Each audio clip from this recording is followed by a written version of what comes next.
Baik, Assalamualaikum warahmatullahi wabarakatuh. Selamat siang, salam sejahtera untuk kita semua. Yang terhormat, Direktur Jenderal Kesehatan Masyarakat Kementerian Kesehatan Republik Indonesia, Dr. Maria Endang Sumiwi, Master of Public Health.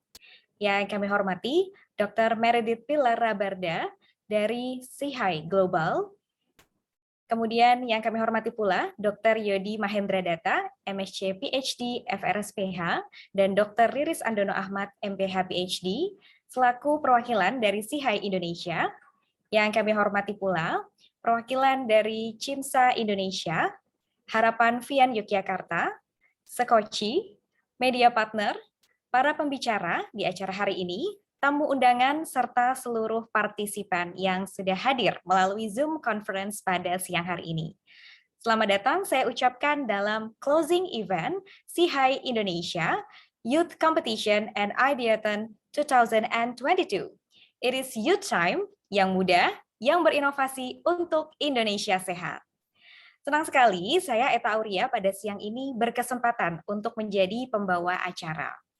Hadirin yang berbahagia, SIHI merupakan suatu jejaring global yang terdiri dari berbagai institusi di 18 negara melalui socialinnovationhealth.org. Semenjak tahun 2021, SIHI Indonesia aktif mengeksplorasi berbagai inovasi sosial di bidang kesehatan. Melalui kegiatan SIHI Indonesia Crowdsourcing 2021, terpilihlah 9 dari 38 inovasi sosial yang berhasil memberikan dampak positif pada komunitas sekitar. Dan di tahun ini, SIHI Indonesia menggelar SIHI Indonesia Youth Competition and Ideathon 2022. Diawali dengan kompetisi isai dan vlog untuk menyuarakan ide inovatif dari pelajar SMA, SIHI Indonesia telah menemukan 3 ide terbaik dari ratusan ide yang diterima. Dan dilanjutkan dengan acara utama Youth Ideathon 2022. SIHI Indonesia menerima 51 ide solutif untuk menjawab tantangan akses kesehatan remaja perempuan, ibu hamil dan melahirkan, serta anak di komunitas marginal. Dan di bulan November ini sedang berlangsung proses penilaian 51 ide solutif dari lebih dari 200 mahasiswa S1 dan juga diploma. Semua rangkaian kegiatan ini tentu terlaksana berkat dukungan kolaborasi dari Kementerian Kesehatan Indonesia, Harapan Vian, Sekolah Komplementer Cinta Ibu atau Sekoci, dan juga CIMSA Universitas Gadjah Mada. Dan teman-teman semua, melalui webinar kali ini, SIHI Indonesia ingin mendorong generasi muda untuk berani memulai ide-ide kebaikan guna membantu komunitas sekitar dalam mengakses pelayanan kesehatan. Dan tentunya para peserta, izinkan saya untuk membacakan susunan acara pada hari ini, yaitu akan diawali dengan pembukaan, kemudian sambutan dari Dr. Yodi Mahendra Data, MSc PhD FRSPH, kemudian akan dilanjutkan dengan pemaparan materi. Yang pertama adalah dari Bapak Ahmad Syaifuddin, kemudian pemaparan materi kedua dari Bapak Gigi Septianto, dilanjutkan dengan diskusi tanya jawab, dan kemudian terakhir adalah showcase ide terbaik dari SIHI Youth Competition, Isai dan Vlog, serta diikuti dengan pengumuman 3 ide inovatif terpilih dalam SIHI Indonesia Youth Ideathon 2022. Dan yang terakhir adalah penutup. Dan tentunya supaya acara webinar pada hari ini dapat berjalan dengan lancar, kami mohon para peserta untuk bisa mengikuti tata tertib pada siang hari ini yang akan dibantu untuk ditampilkan oleh panitia juga. Saya bantu untuk bacakan. Peserta wajib untuk menggunakan nama asli disertai dengan institusi dengan format nama underscore institusi seperti contoh yang tertera di slide. Kemudian peserta dapat mengajukan pertanyaan melalui fitur Q&A yang berada di Zoom dengan format nama underscore narasumber yang dituju, kemudian underscore pertanyaan. Nanti akan kami berikan waktu khusus untuk diskusi dan tanya jawab dengan para pembicara. Kemudian peserta wajib mengisi daftar hadir yang akan dibagikan di chat room melalui chat box yang nanti akan dibagikan oleh para panitia pada saat acara berlangsung. pastikan nama dan apabila teman-teman di sini ingin gelarnya juga dicantumkan, pastikan untuk gelar dan namanya disertakan dengan benar, kemudian email dituliskan dengan benar pula. Peserta dilarang untuk mendistribusikan daftar hadir di luar chatroom Zoom. Untuk sertifikat, nanti akan dikirimkan oleh panitia maksimal 2 minggu setelah acara berlangsung, kurang lebih 10 Desember 2022. Nama dan gelar sertifikat akan mengikuti dengan nama yang tertera pada daftar hadir, jadi pastikan untuk diisi dengan benar. Apabila setelah mengisi daftar hadir namun belum mendapatkan sertifikat di tanggal tersebut, para peserta silakan untuk bisa menghubungi ke email SIHAI di sihai.hubindonesia@centerdropmed.ugm dengan menyertakan bukti presensi. Dan untuk webinar kali ini, panitia tidak menyediakan file materi yang disampaikan oleh narasumber. Demikian tata tertib kali ini. Semoga para peserta bisa menaati dengan baik supaya acara dapat berlangsung dengan lancar dan kondusif tentunya. Baiklah, kita akan mengawali acara pada hari ini dengan sambutan yang akan disampaikan oleh Dr. Yodi Mahendra Data, MSc PhD, FRSPH. Beliau adalah perwakilan dari SIHAI Indonesia dan juga saat ini beliau menjabat sebagai Dekan di Fakultas Kedokteran, Kesehatan Masyarakat, dan Keperawatan Universitas Gadjah Mada. Untuk itu saya persilahkan kepada Dr. Yodi. Terima kasih, Mbak Eta. Suara saya cukup audible? Ya, terdengar, Pak. Oke, baik, terima kasih. Bismillahirrahmanirrahim. Assalamualaikum warahmatullahi wabarakatuh. Salam sejahtera, salam sehat untuk kita semua. Yang muda, yang berinovasi untuk Indonesia sehat. Itu semangat yang kita usung dalam rangkaian kegiatan SIHAI Indonesia tahun ini. Jadi intinya SIHAI Indonesia mengajak generasi muda untuk menyuarakan ide inovatif untuk memecahkan tantangan akses kesehatan di Indonesia. Dan hasilnya, ratusan solusi kesehatan kami terima. Sebagai gambaran tadi, dari disampaikan juga oleh MC, dari ratusan, sekitar 432 pendaftar ideathon, kami menerima 51 ide solutif, kemudian diambil 3 ide terbaik, sedangkan untuk essay dan vlog competition, lebih dari 100 karya yang kita terima, diambil 6 karya yang terbaik. Dengan kata lain, tujuan kegiatan SIHAI Indonesia tahun ini alhamdulillah telah tercapai. Untuk itu kami ingin mengucapkan terima kasih untuk seluruh pakar, reviewer, juga ada kolaborator kita, mitra kita Kementerian Kesehatan, dan para peneliti yang telah bergabung dalam reviewer team, yang telah membantu kita mengeksplorasi ide-ide menarik yang telah diterima oleh SIHAI Indonesia. Cukup banyak pakar-pakar reviewer tergabung. Di sini ada 9, ada Pak Rifal Ahmad, Pak Ahmad Syaifuddin, Pak Agus Trianto, Pak Riri Sandono Ahmad, Ibu Rizka Ayu Setiani, Bu Bekti Andari, Bu Ari Natalia Probandari, saya sendiri, dan Bu Meredith Depila Labarda dari Filipina. Nah, sekaligus dalam acara penutup ini kita berharap partisipan dari webinar yang sebagian besar tentu adalah generasi muda, juga dapat terinspirasi lebih jauh dari 2 inovator sosial muda kita. Nanti ada Pak Ahmad Syaifuddin dari Harapan Vian dan Pak Gigi Septianto dari WeCare. Dan harapan kita bisa bergerak bersama membantu para komunitas marginal untuk mengakses hak kesehatan mereka. Demikian pengantar singkat dari kami. Semoga closing event dan webinar SIHAI Indonesia berjalan dengan lancar dan dapat semakin menginspirasi generasi muda untuk berani memulai ide-ide kebaikan untuk membantu komunitas sekitar dalam mengakses pelayanan kesehatan. Jalan-jalan ke pasar baru, jangan lupa beli serabi, kembangkan ide-ide baru untuk bekal membangun negeri. Wassalamualaikum warahmatullahi wabarakatuh.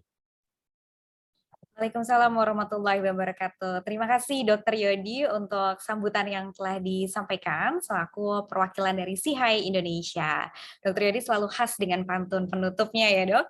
Ya, para peserta di webinar pada siang hari ini, kita akan segera memasuki materi inti di siang hari ini, yaitu penyampaian materi dari 2 orang pembicara. Nah, saya izin untuk mengenalkan 2 orang pembicara kita yang sudah bergabung juga di Zoom ini. Untuk materi pertama akan disampaikan oleh Bapak Ahmad Syaifuddin. Beliau adalah co-founder dan direktur Perkumpulan Harapan Vian. Dan ini adalah sedikit profil singkat beliau. Beliau adalah sebelum menjadi co-founder dan direktur Perkumpulan Harapan Vian, beliau pernah menjabat beberapa jabatan, yaitu sebagai manajer program dari Bank Sampah Gemah Ripah UN Habitat di tahun 2009 sampai 2010, kemudian menjadi direktur dari Just to Clicks Creative Design di tahun 2010 sampai 2013, dan co-founder dari AOA Creative and Collective Space di tahun 2018 sampai 2020. Dan hari ini beliau akan bercerita tentang inovasi sosial apa sih yang dijalankan bersama dengan Harapan Vian dan mengapa memilih komunitas marginal sebagai fokus dari inovasi sosial yang beliau jalankan. Jadi silahkan teman-teman semua yang bergabung di webinar kali ini boleh gali sebanyak-banyaknya pertanyaan, nanti boleh untuk diketikkan melalui kolom Q&A dengan format nama, underscore pertanyaan, underscore narasumber yang dituju, kemudian underscore pertanyaan ya. Nanti kita akan bahas bersama setelah kedua pembicara kita nanti menyampaikan materinya masing-masing. Nanti di pembicara kedua ada Pak Gigi Septianto dari wecare.id. Nah, mungkin untuk sekarang kita akan bersama-sama menyimak pemaparan dari Pak Ahmad Syaifuddin dari Harapan Vian. Sudah bergabung dengan kita semua, mungkin boleh saya sapa. Selamat siang. Halo, selamat siang Mbak Eta, apa kabar?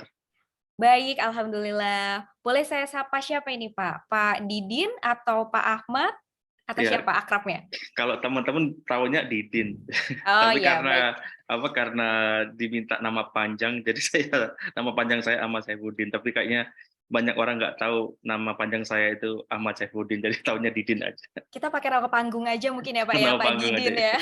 Iya, iya. Oke, Pak Didin semoga dalam kondisi sehat ya Pak ya. Amin, amin ya. Amin, alhamdulillah. Silakan Pak Didin mungkin boleh bercerita dalam waktu 15 menit ke depan tentang apa saja sih inovasi sosial yang sudah dijalankan bersama Harapan Vian. Monggo. Baik, terima kasih Mbak Eta waktunya ya. Mungkin sembari mulai minta tolong teman-teman panitia untuk share screen presentasi. Oh ya, sudah ya.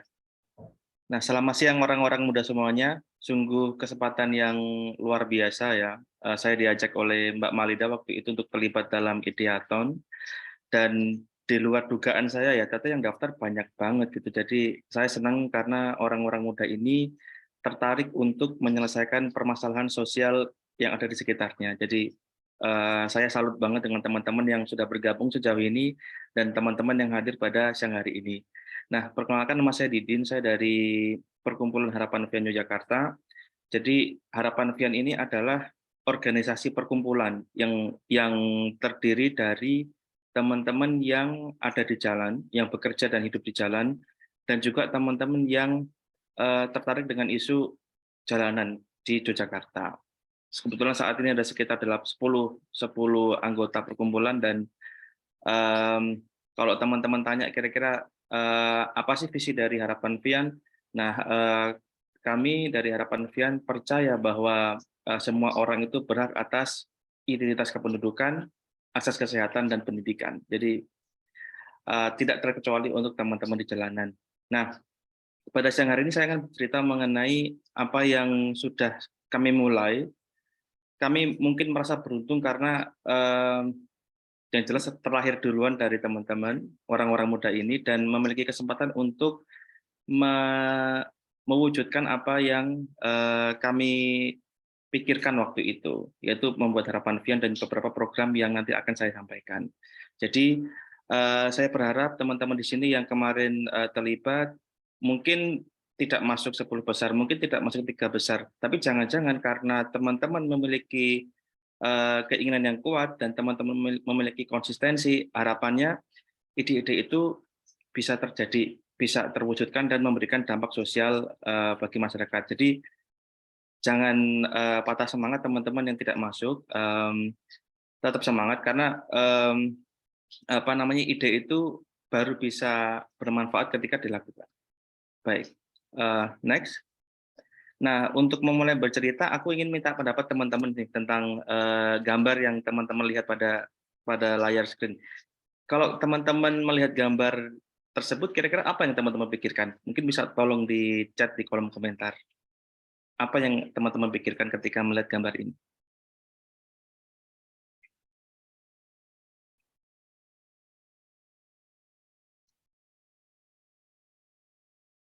Ada yang ingin berkomentar di kolom chat? Atau jangan-jangan saya nggak bisa lihat kolom chatnya ya?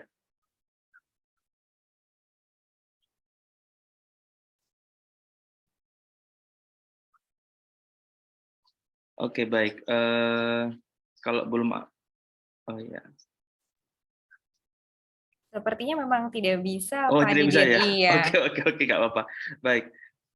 Sayang sekali aku tidak bisa lihat. Oh, sebentar. Oke, belum. Oke, seorang ibu yang sedang membawa Iya. anak yang berobat lagi sakit. Oke. Ada lagi teman-teman? Seorang ibu ya yang sedang membawa anak berobat yang lagi sakit. Oke. Nah, gambar ini, oke, seorang ibu yang sedang datang ke puskesmas ya. Ya. Nah, KIA. Oke.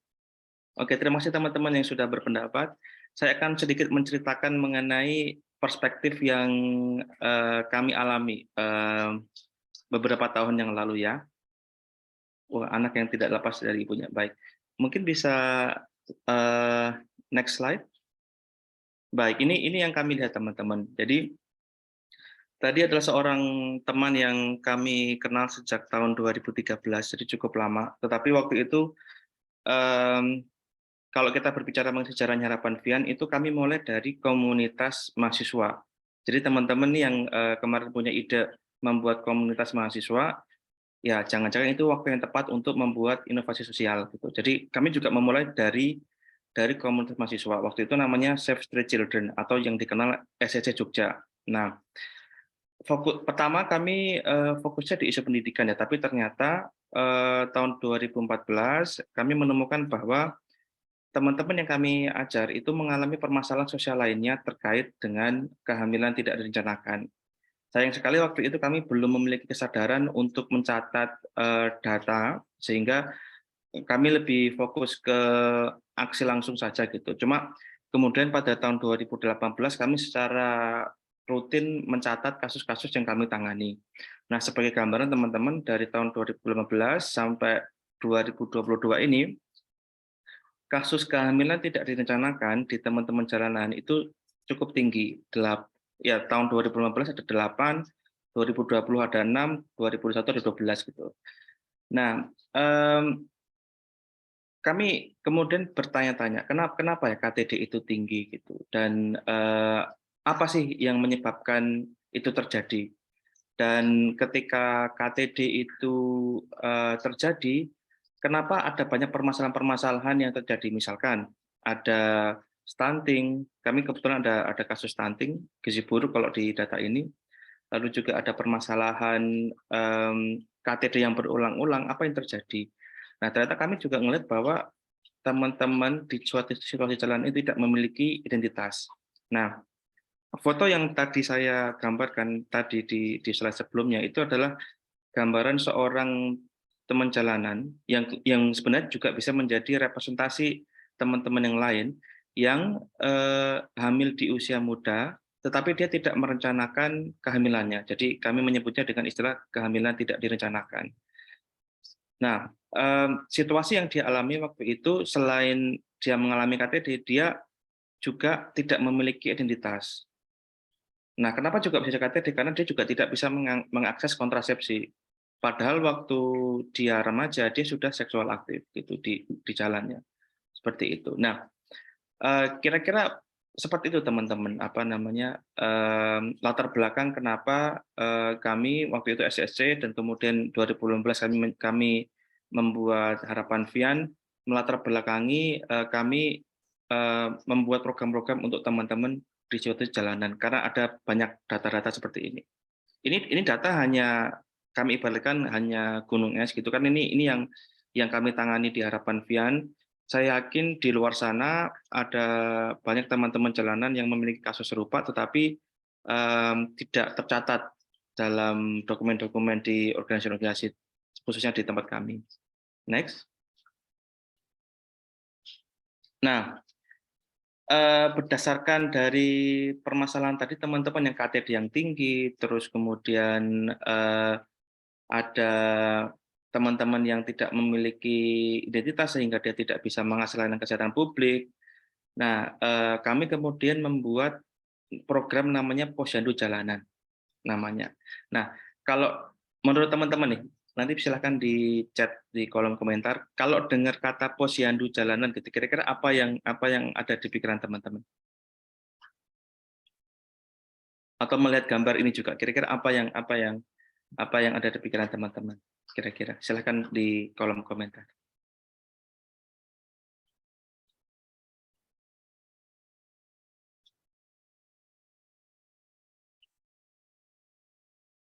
Ada yang ingin berpendapat? Kalau dengar kata Posyandu atau ngelihat foto-foto di sebelah kiri gitu, kira-kira apa yang terbayang dari teman-teman?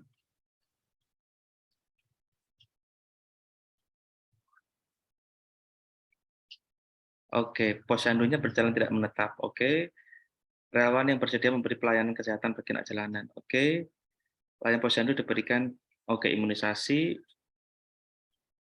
Oke, program bagi masyarakat kurang mampu. Oke, posyandu yang lain di desa tempat. Oke, oke. Menggunakan ya melakukan cek ke rumah dengan alasan. Oke. Nah, kalau tadi saya coba, sebentar. Aku akan menjelaskan foto ini. Jadi ini salah satu kegiatan dari program Posyandu yang kami lakukan di Lapak Pemulung di daerah Bantul. Jadi ada pemukiman pemulung di daerah sana. Waktu itu ada beberapa balita dan ibu hamil yang ada di sana. Jadi kita melakukan pemeriksaan kesehatan di sana. Nah, di kegiatan ini memang kalau teman-teman lihat ada pengukuran ya, ada seorang relawan yang kayak menggunakan alat ukur dan juga ada seorang yang mencatat gitu. Jadi kegiatan yang kita lakukan di suatu tempat itu memang sifatnya berkelanjutan. Jadi tidak hanya sekali datang lalu kemudian selesai, tidak. Jadi memang berkelanjutan. Ya, benar mereka adalah orang yang tidak mampu tanda kutip ya. Dan memiliki hambatan untuk mengakses layanan kesehatan publik seperti Puskesmas karena tidak memiliki identitas, karena tidak memiliki BPJS sehingga atau tidak memiliki biaya dan sebagainya. Itu. Nah, saya ingin menyambungkan dengan data-data yang tadi sempat saya sampaikan di awal bahwa di teman-teman situasi jalanan itu kasus KTD cukup tinggi, banyak teman-teman yang tidak memiliki identitas, dan kami itu melihat sebuah permasalahan yang menurut kami ini sifatnya struktural. Jadi teman-teman di situasi jalanan itu tidak memiliki akses untuk mengakses layanan kesehatan publik di Puskesmas misalkan. Nah, ada masalah besar itu yang ingin kita atasi waktu itu. Nah, lalu kemudian kita membuat namanya program Posyandu Jalanan yang kita mulai tahun 2019. Mungkin bisa next slide. Nah, karena namanya program Posyandu Jalanan, jadi program Posyandu Jalanan itu terdiri dari beberapa aktivitas teman-teman. Nah, goal-nya apa? Secara sederhana, goal-nya dari Posyandu Jalanan adalah meningkatnya kesehatan ibu dan anak dengan cara menyelesaikan hambatan akses layanan kesehatan publik. Jadi, goal utamanya kami itu di situ. Walaupun kemudian memang ada beberapa objektif yang kita canangkan kita buat waktu itu, tapi ini goal besarnya seperti itu teman-teman. Nah, nama Posyandu sebenarnya kita pilih karena ini familiar dengan terminologi di masyarakat. Jadi kalau orang-orang di masyarakat umum ketika dengan Posyandu, berarti itu akan terasosiasi dengan kesehatan ibu dan anak. Dan memang program Posyandu Jalanan ini yang kami susun itu bertujuan untuk mengatasi permasalahan khususnya yang dihadapi oleh ibu dan anak di situasi jalanan. Yang apa? Yang tadi yang mengalami KTD, yang kedua ada gizi buruk, terus yang ketiga banyak dari mereka tidak memiliki identitas. Jadi itu latar belakangnya. Nah, kegiatan-kegiatan seperti apa yang kita lakukan? Yang pertama, ada pemeriksaan kesehatan rutin bagi ibu dan hamil, itu setiap bulan sekali di beberapa titik komunitas. Nah, kalau teman-teman tadi melihat gambar sebelumnya, nah itu adalah pemeriksaan kesehatan yang kita lakukan. Kita mencatat secara rutin setiap sebulan sekali berat badan, panjang badan, tinggi badan dan sebagainya untuk mengetahui perkembangan anak atau juga ketika ada ibu hamil yang dia memiliki hambatan untuk berkonsultasi dengan Puskesmas, kita ada bidan di sana. Nah, memang seolah-olah mirip dengan posyandu ya kalau yang di pemeriksaan kesehatan, tapi memang ada bedanya teman-teman. Jadi kami melakukan modifikasi sesuai dengan kebutuhan teman-teman di jalan. Yang pertama, ada tujuan untuk meningkatkan kepedulian kesehatan ibu dan anak di teman-teman jalanan, dan oleh karena itu kita mengundang seorang bidan di pemeriksaan kesehatan ini, seorang bidan yang memiliki perspektif yang ramah dengan teman-teman jalanan. Seorang bidan yang ketika ada teman yang mengalami KTD, yang dia KTD di luar pernikahan, dia tidak stigmatis, tidak diskriminatif, tapi memberikan pelayanan yang cukup ramah gitu.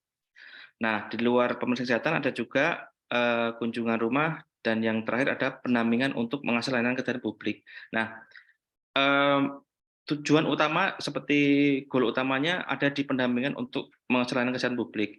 Nah, supaya teman-teman ini tidak tergantung pada kami ingin menciptakan sebuah keberlanjutan manfaat, yaitu dengan cara membangun kemandirian komunitas supaya bisa mengakses layanan kesehatan publik secara mandiri. Nah, kenapa? Nah, pertanyaan adalah sekarang kenapa sih mereka tidak memiliki akses itu? Pertama, tidak memiliki identitas, yang kedua tidak memiliki BPJS, yang ketiga atau mungkin tidak memiliki biaya. Nah, ketika ada teman-teman yang tidak memiliki identitas, maka kita melakukan pendampingan supaya mereka bisa mendapatkan identitas. Itu yang kita lakukan. Terus yang kedua, ketika seseorang sudah memiliki identitas tapi belum memiliki BPJS, nah kita dari teman-teman Harapan Vian mendampingi mereka supaya memiliki BPJS PBI. BPJS PBI itu adalah BPJS penerima bantuan iuran pemerintah. Jadi itu yang kita lakukan. Lalu juga ketika misalkan teman-teman di jalan itu ketika mengakses layanan kesehatan publik itu mengalami diskriminasi dan stigma, kita melakukan pendampingan supaya tenaga kesehatannya juga bersikap lebih ramah terhadap mereka. Nah, kira-kira seperti itu teman-teman inisiasi yang kami lakukan di Harapan Vian, ide sederhana untuk teman-teman yang sebenarnya spesifik hanya untuk teman-teman jalanan dan miskin kota di Yogyakarta. Semoga bisa menjadi pembelajaran bagi teman-teman semuanya di sini. Nanti jika ada pertanyaan kita bisa sambung ke sesi berikutnya. Terima kasih. Baik, terima kasih Pak Didin, luar biasa sekali ya, sangat inspiratif. Jadi tadi Pak Didin sudah bercerita dengan Harapan Vian yang berawal dari misinya adalah semua orang tuh berhak atas identitas kependudukan, akses kesehatan, dan pendidikan. Dan tadi sudah dijabarkan bahwa memang ternyata angka KTD-nya tinggi, gizi buruknya tinggi, banyak yang tidak punya identitas, dan dari latar belakang tersebut, permasalahan yang ditemui di situasi anak jalanan ya, Harapan Vian membuat program, ya salah satunya tadi adalah Posyandu Jalanan, menyasar ke komunitas marginal, anak jalanan, dan ini sangat sesuai dengan apa yang mereka butuhkan ya. Wah, luar biasa sekali. Nah, semoga ini bisa menjadi pemantik diskusi. Ya, Pak Didin, terima kasih juga. Semoga ini bisa menjadi pemantik diskusi teman-teman semua yang mungkin lebih banyak pengen tahu ya tentang bagaimana sih di lapangannya ketika melakukan inovasi sosial seperti ini. Pasti kan ada tantangannya, ada mungkin suka dukanya, dan lain sebagainya. Nanti bisa ditanyakan ya teman-teman semua, silakan bisa ketik pertanyaannya melalui kolom Q&A dengan format nama, underscore, narasumber yang dituju, underscore pertanyaannya apa. Nanti kita akan bahas setelah pembicara kedua sesi nanti menyampaikan materinya juga. Namun sebelum pembicara kedua kita undang, nanti akan ada sesi foto bersama juga dulu ya, terlebih dahulu dengan para teman-teman semua partisipan di sini. Mungkin boleh kita undang juga Pak Gigi sudah berada di sini juga ya. Selamat siang Pak Gigi. Selamat siang. Selamat siang. Ya, ini agak di jalan jadi kayak semoga jelas ya suaranya ya, tapi ya aman ya. Iya, suaranya aman Pak Gigi. Okay. Ya, mungkin sebelum saya perkenalkan profil Pak Gigi, kita undang dulu untuk foto bersama ya Pak Gigi dan juga Pak Didin. Pak Yodi mungkin jika masih berada di sini boleh untuk menyalakan kamera, kemudian teman-teman semua juga kita akan berfoto bersama untuk mengabadikan momen di siang hari ini yang spesial tentunya. Nanti mungkin bisa dibantu oleh panitia ya untuk meng-capture momen kali ini. Baik, sudah siap semua. Mungkin saya pandu. Baik, 3, 2, 1. Oke, sekali lagi. 3, 2, 1. Oke, mungkin sekali lagi gaya bebas boleh deh, biar kita bebas berekspresi. Silakan gaya terbaiknya masing-masing, teman-teman semua. 3, 2, 1. Oke, terima kasih banyak. Dan aplaus virtual untuk kita semua siang hari ini. Sepertinya walaupun saya belum bisa melihat wajah teman-teman semua, tapi sangat antusias untuk mengikuti webinar di siang hari ini. Dan tentunya sudah ada Pak Gigi Septianto dari WeCare ID yang akan bercerita juga mengenai inovasi sosial yang dilakukan bersama dengan WeCare. Dan berikut adalah profil singkat beliau. Pak Gigi Septianto adalah co-founder dan CEO dari WeCare.id, dan pengalaman beliau sebelumnya adalah sebagai web developer di kantor Presiden Republik Indonesia di tahun 2014-2015, kemudian menjadi co-founder dari PT Sagara Asia Teknologi di tahun yang sama, dan menjadi professional fellow di Chicago Next World Business Chicago di Oktober sampai November 2015. Tentunya kita sudah tidak sabar ya untuk mendengar cerita Pak Gigi Septianto untuk menjalankan inovasi sosial bersama WeCare.id. Selamat siang Pak Gigi. Selamat siang semuanya. Ya. Semoga jelas ya suaranya ya. Ya, jelas sejauh ini jelas. Oke. Nice. Okay. Ya, mungkin saya langsung berikan kesempatan untuk Pak Gigi bisa menyampaikan paparannya. Monggo. Boleh. Terima kasih semuanya. Senang bisa diundang di acara ini ya, SIHI ya. Gimana sih spellingnya? SIHI ya, sorry. Terlalu Jawa, jadinya SIHI. Oke, dan congratulations buat teman-teman semuanya. Aku juga dengar dikit tentang programnya. Sepertinya hari ini ada final Idealton dan sebagainya, dan congratulations for taking the first step gitu. Semoga inovasinya teman-teman semuanya bisa bisa berkembang kayak gitu. Oke, aku tadi ada slide, apakah ditampilkan atau enggak ya? Ada ya? Ya. Oke. Mungkin kita kenalan dulu tentang WeCare.id itu apa. Jadi basically kita ini, mungkin juga teman-teman juga udah sering lihat banyak ya teman-temannya WeCare ya, ada mungkin kitabisa.com, Moneybaik, dan sebagainya gitu.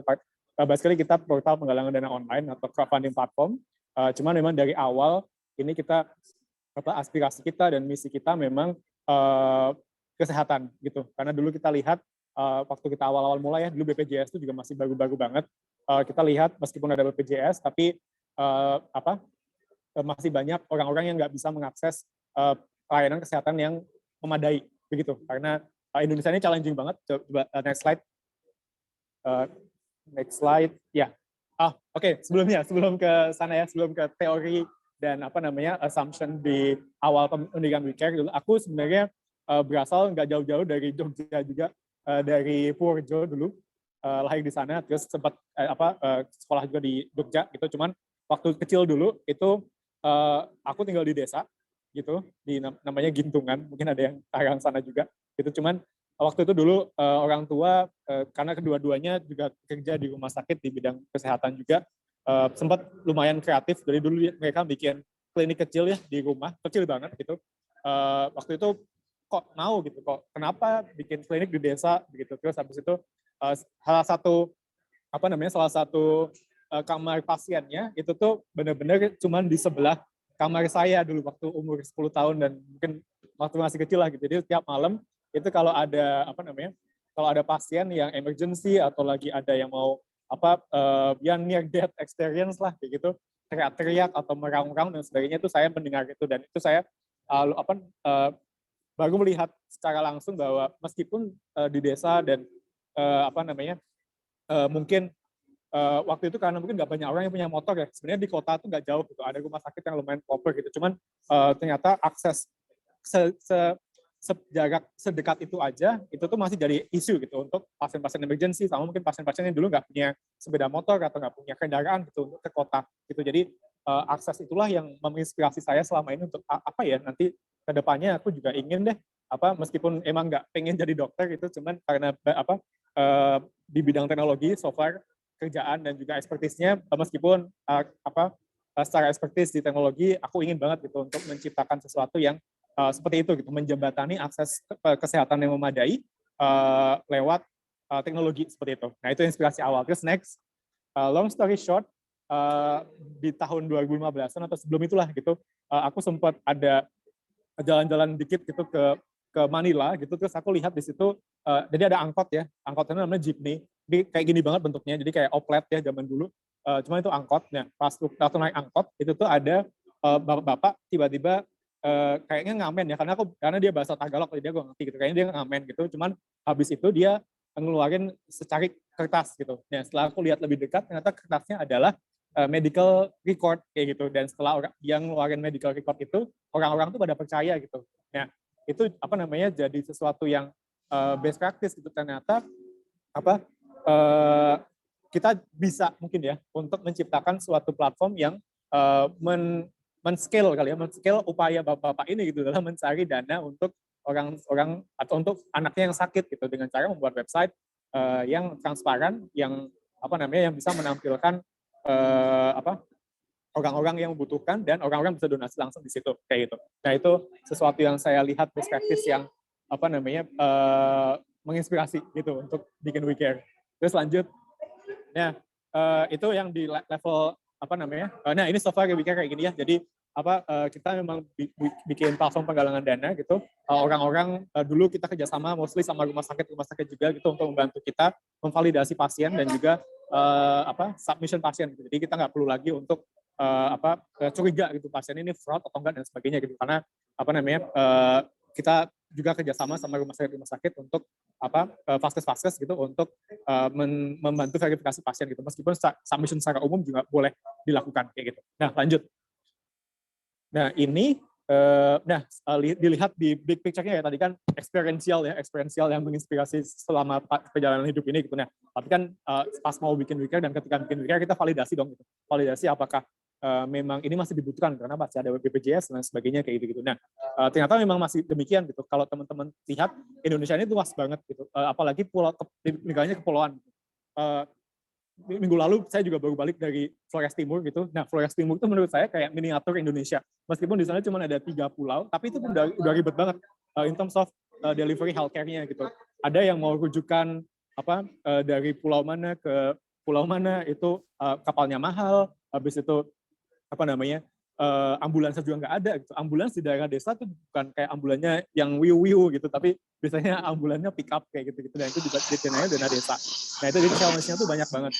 Itu miniatur kecil Flores Timur gitu ya, cuma 3 pulau. Bayangin Indonesia 17.000 gitu, dari rasio dokter aja udah jomplang kayak gitu. Spesialis dokter dan sebagainya cuma ada di Pulau Jawa misalnya yang paling proper ya kayak gitu. Terus ya itu yang menyebabkan biaya medis jadi mahal banget gitu, karena orang-orang jadi harus dirujuk, yang terutama di daerah-daerah kayak gitu, untuk dapetin pengobatan yang proper gitu. Harus dari NTT dirujuk ke RSCM lah, ke Bandung lah, ke Bali dan sebagainya, itu yang mahal. Habis itu belum ada akomodasi dan sebagainya gitu, itu yang nggak tanggung BPJS. Jadi out of pocket-nya tuh masih mahal banget, dan kita percaya pasti ada solusi kayak gitu.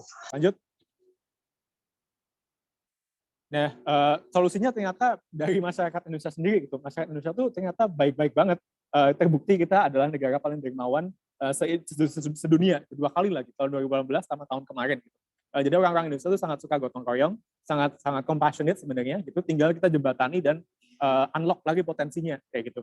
Terutama juga mungkin mostly kan mayoritasnya Indonesia tuh Muslim ya, jadi mungkin pada ada culture zakat dan sebagainya, itu yang mungkin jadi mantik lah gitu untuk orang-orang saling peduli satu sama lainnya kayak gitu. Lanjut. Nah, in terms of, karena meskipun gimana-gimana kita juga harus tahu opportunity size-nya WeCare gitu untuk berkembang tuh masih gede atau enggak gitu. Terutama juga mungkin ada ada pada platform serupa, dan juga mungkin secara problem gede nggak sih gitu untuk kita scale up secara unit of economic gitu misalnya, karena We Care ID sendiri platform dan kita harus sustain gitu. Nah, ternyata memang gede banget gitu. Potensi giving atau donations di Indonesia tuh belum ke-unlock semuanya gitu. Orang-orang tuh masih reluctant lah gitu untuk donasi gitu, karena mungkin platformnya mungkin dulu belum ada gitu. Orang-orang agak kesulitan, cuma mungkin donasi setahun sekali gitu, pas mungkin acara Idul Fitri atau mungkin pas Natal atau pas apa dan sebagainya gitu. Yang sehari-hari itu mereka nggak punya platformnya dan sangat terbatas gitu. Jadi kita lihat potensinya masih gede banget secara secara kemauan dia untuk donasi gitu. Terus kemudian di sisi permintaan untuk gap healthcare financing-nya itu juga masih gede gitu. Biaya out of pocket terutama untuk penyakit kritis ya kayak stroke, jantung dan sebagainya itu ternyata gede banget juga, dan itu mungkin nggak semuanya bisa ditanggung BPJS, terutama mungkin ada hal-hal di lapangan yang yang jadi beda gitu sama inasi bijisnya BPJS-nya gitu. Jadi banyak sekali obat-obatan atau mungkin prosedur-prosedur lain yang harus disupport dengan pendanaan lain gitu di luar BPJS kayak gitu. Jadi itu yang kita lihat secara scale problemnya dan juga demand-nya gitu untuk bisa bikin We Care ID mungkin kedepannya bisa lebih berkembang lagi gitu. Nah, lanjut. Inilah dia secara simple prosesnya, mungkin seperti pada yang umumnya juga teman-teman juga mungkin udah pernah galang dana juga gitu. Pasien juga bisa langsung submit atau bisa diwakilkan oleh dokter-dokter. Habis itu kita galangkan di website kita, lewat sosial media dan sebagainya. Kemudian di sisi lain donor bisa mulai donasi mulai dari Rp1.000 kayak gitu. Lanjut. Ini bentuknya kayak gini secara umum, bukan sesuatu yang baru mungkin ya kalau teman-teman udah pernah donasi. Jangan lupa donasi buat Cianjur ya, masih buka wecare.id/pulihkan Cianjur biar nanti besok bisa kita bawa bantuan ke sana. Gitu, lanjut juga. Ini udah. Lanjut, masih ada nggak ya?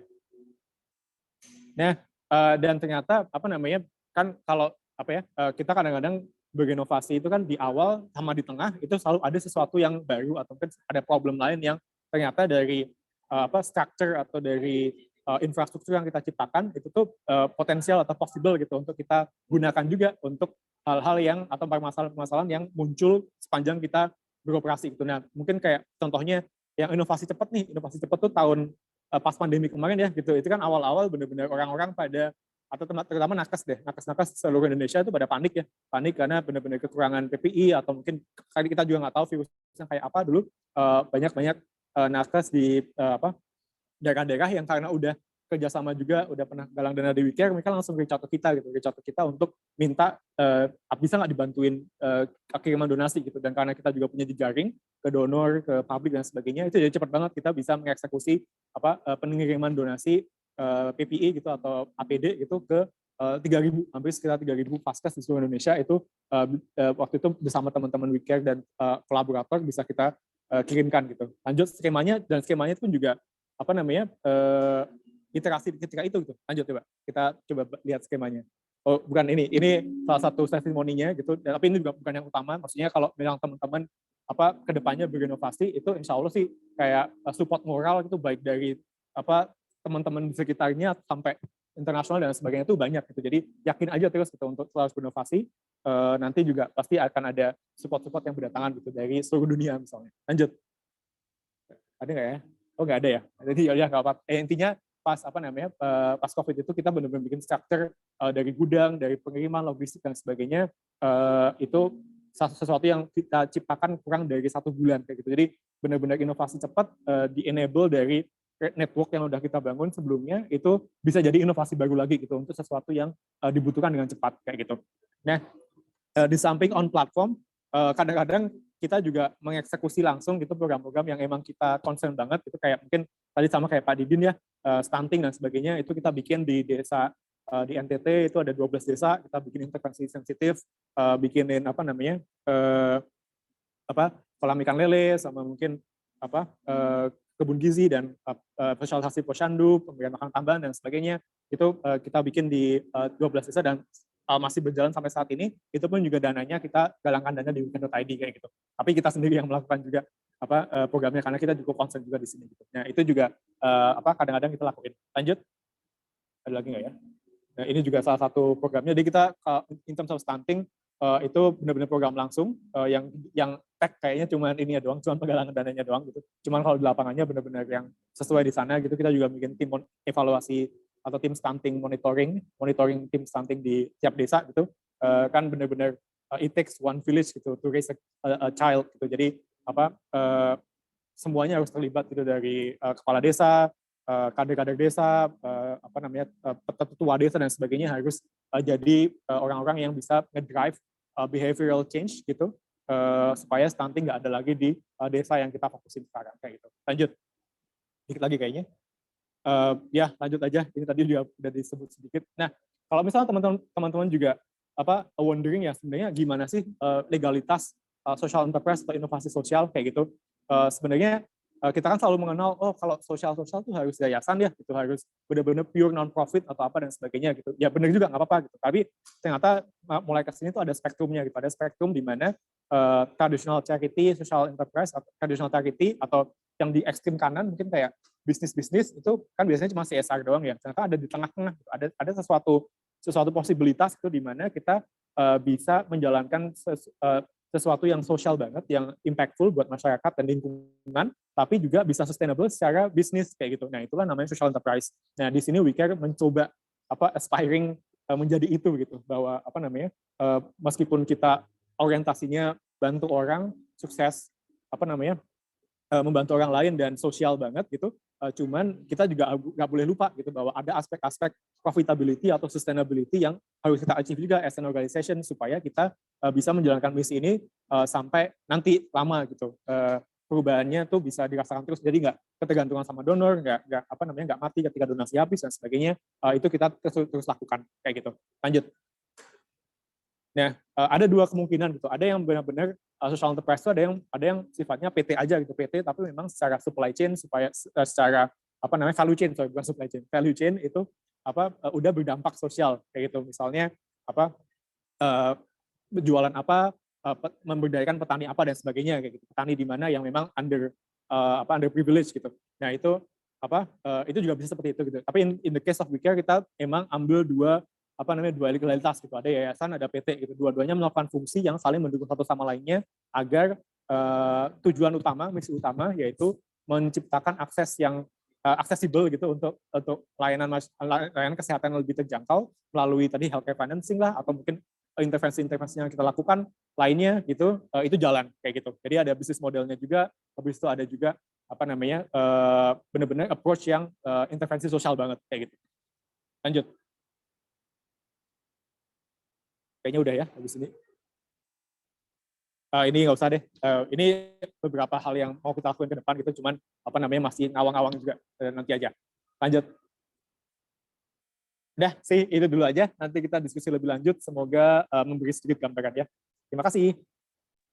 Baik, terima kasih banyak Pak Gigi dari WeCare.id yang sudah memberikan insight dan juga tadi ya pemaparan mengenai apa sih yang sudah dilakukan oleh WeCare.id ya. Jadi berangkat dari permasalahan yang ada di Indonesia, seperti contohnya tidak meratanya akses layanan kesehatan, kemudian biaya mungkin yang tidak ditanggung oleh BPJS bagi pasien dan lain sebagainya, akhirnya menggerakkan Pak Gigi dan juga tim untuk membuat platform WeCare.id yang mungkin sudah banyak dikenal ya. Mungkin teman-teman semua yang sudah sering berdonasi sudah kenal dengan platform ini sebagai crowdfunding dan juga social enterprise. Jadi ini memberikan gambaran juga bahwa mungkin kita tidak bisa terjun langsung ke dunia kesehatan, tapi kita bisa berperan di pilihan karir kita masing-masing, contohnya dengan memanfaatkan teknologi untuk menjawab permasalahan kesehatan di Indonesia, itu juga sangat memungkinkan ya. Ini menarik sekali dan tentunya saya mengundang teman-teman semua di sini untuk bisa memberikan pertanyaan di sesi diskusi tanya-jawab melalui kolom Q&A yang tersedia di fitur Zoom Conference ini. Silahkan bisa diketik ya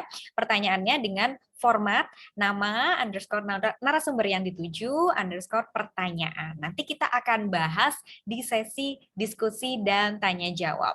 Namun sebelum kita diskusi dengan para peserta webinar di siang hari ini, saya ingin mengundang Pak Didin dan juga Pak Gigi untuk dalam satu stage yang sama dan kita ngobrol-ngobrol sedikit ya sebagai pemantik diskusi siang hari ini. Tadi sudah diceritakan nih oleh Pak Didin dan juga Pak Gigi di perjalanannya masing-masing melalui Harapan Vian dan melalui WeCare.id. keduanya adalah tentang inovasi sosial yang tujuannya adalah untuk menjawab permasalahan yang ada di Indonesia.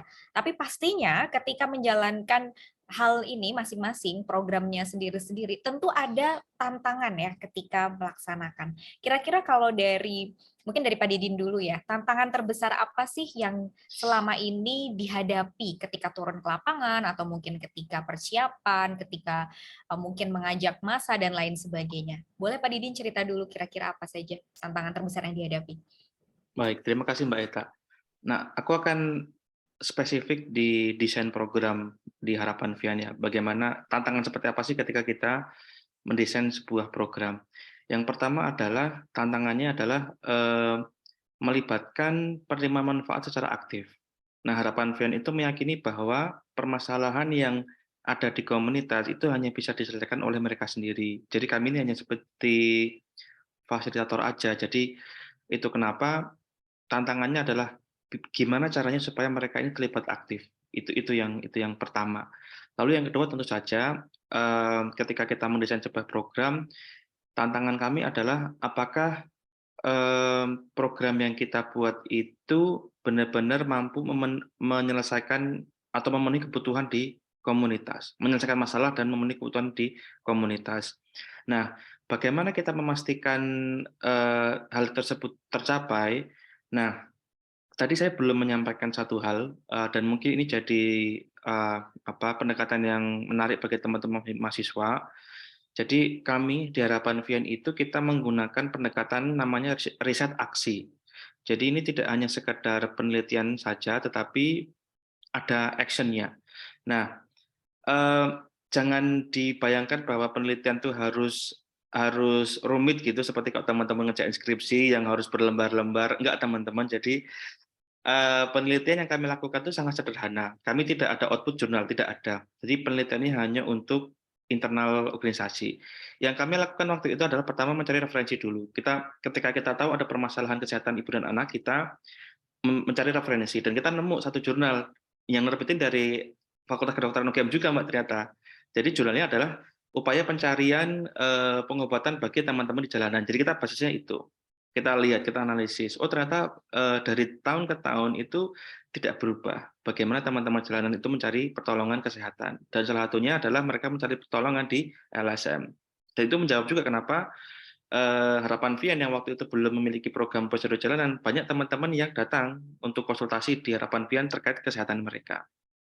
Itu.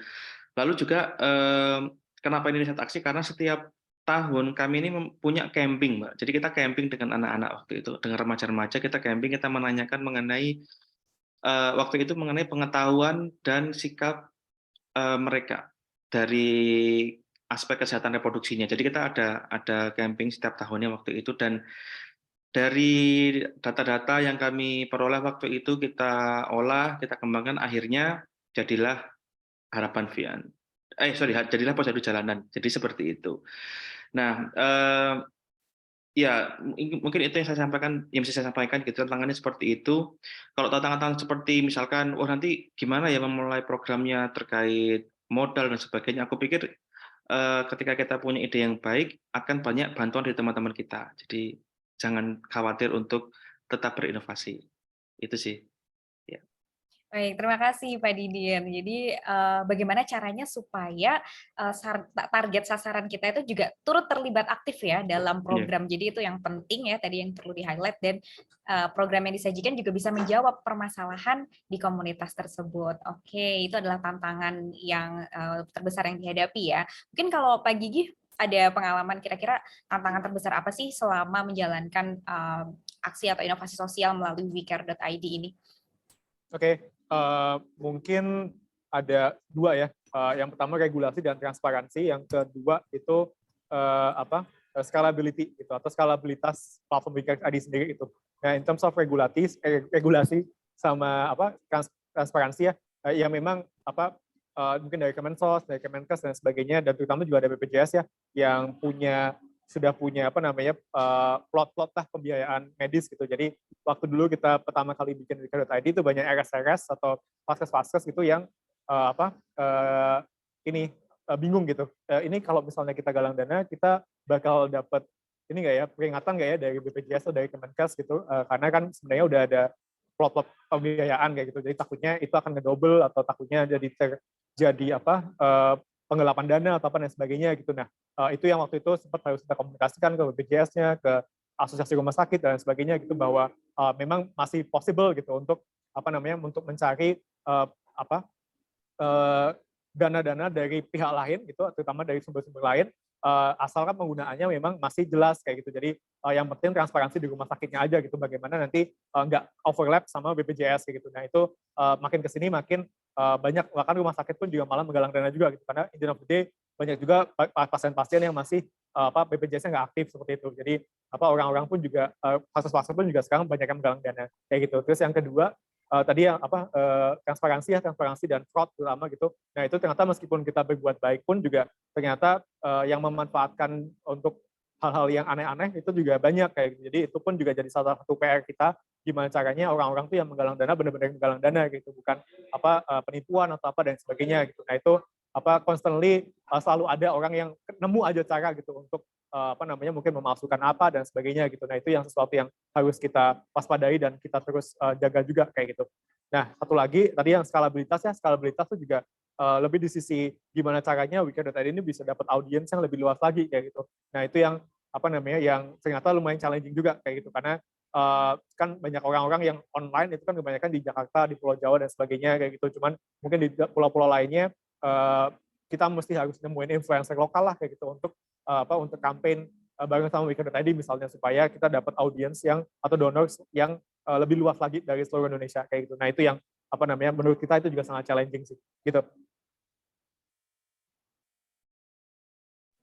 Baik, terima kasih Pak Gigi. Jadi masalah regulasi dan transparansi ya, dan kemudian skalabilitas bagaimana mencakup audiens yang bisa lebih banyak lagi nih untuk bisa menggalang donasi. Oke, itu adalah mungkin dua tantangan terbesar yang dihadapi oleh WeCare.id dan tim dan juga Pak Gigi ya di WeCare.id.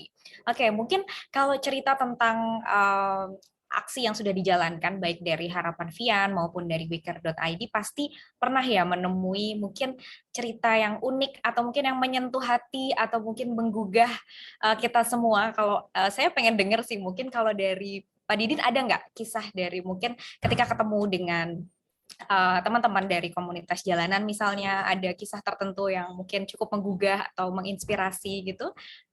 Ada nggak Pak Didin? Pasti ada ya. Karena kalau nggak ada cerita itu mungkin saat ini saya sudah kerja di tempat lain misalkan. Oke, boleh diceritakan dong Pak Didin biar kita bisa mendengar bersama. Oke. Jadi nama Harapan Vian itu sebenarnya diambil dari nama seorang anak yang kita dampingi waktu itu. Jadi tahun 2014 itu kami mendapatkan kasus, jadi ada seorang remaja umur 14 tahun yang mengalami KTD. Terus kita dampingi, lalu lahirlah anak seorang namanya Vian. Itu kenapa namanya Harapan Vian. Awalnya seperti itu. Nah, cerita yang saya sampaikan adalah ketika kita melakukan pendampingan ke teman-teman remaja di jalanan, kita tidak hanya melakukan pendampingan yang sifatnya itu charity gitu, kayak ngasih pergi gitu. Tapi yang ingin kita lakukan itu lebih. Kita ingin mereka juga sadar bahwa mereka tuh mampu kok untuk menyelesaikan masalahnya mereka sendiri gitu.